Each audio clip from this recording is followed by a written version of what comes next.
Gukinyeria riu thibitari nyingi ithiete na mbere na guthua kumana na mathire ma motungata maria matarihitwo ni thirikari rungu rwa ruhonge rwa SHA na NHIF.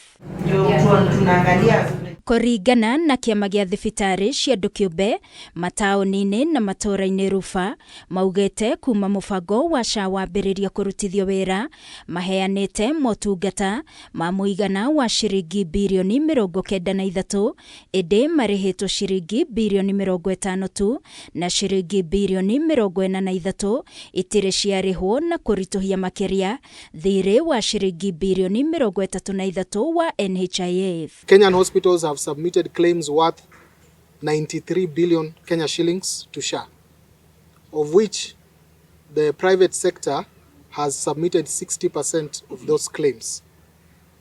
Faith-based facilities have submitted 11% and public facilities have submitted 29%.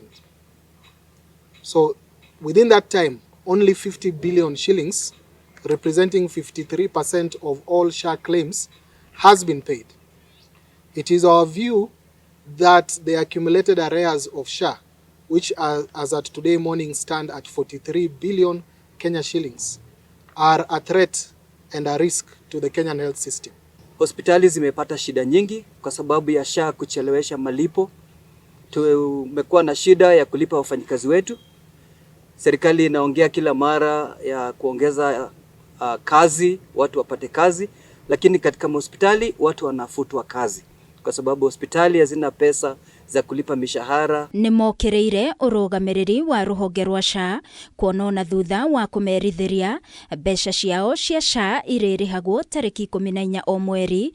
Undu uyu ndukoretwo gikinyanirio, undu uria utigite thibitari nyingi cia level 2 na mathina kiondorita. Non-payment of outpatient primary health, the one that has been said to be free, is going on in particular in the following counties: in the county of Mombasa, Kirinyaga, Embu and Nandi. Pesa ambayo inakatwa ya pay, ya housing levy, ya NSSF, ya SHA mwenyewe.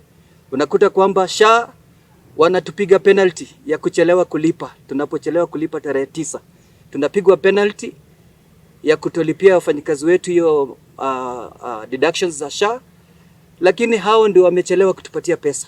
Muikariri gite wa rufa Brian Lishenga augite riu mathibitari maingi ni matete mwihoko na thirikari kuona mathire maya mathiete na mbere kwiyonganiriria na thibitari nyingi irera arwaru marihire motungata na mbeca farifari. Yes, we support the fight against corruption and we know that this is a current discussion in this country, but it must not be an excuse for the state to refuse to pay legitimate medical claims.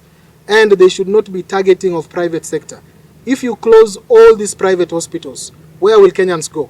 Gerifotera Kameme TV niye jetagwa Wagoi wa Muiruri.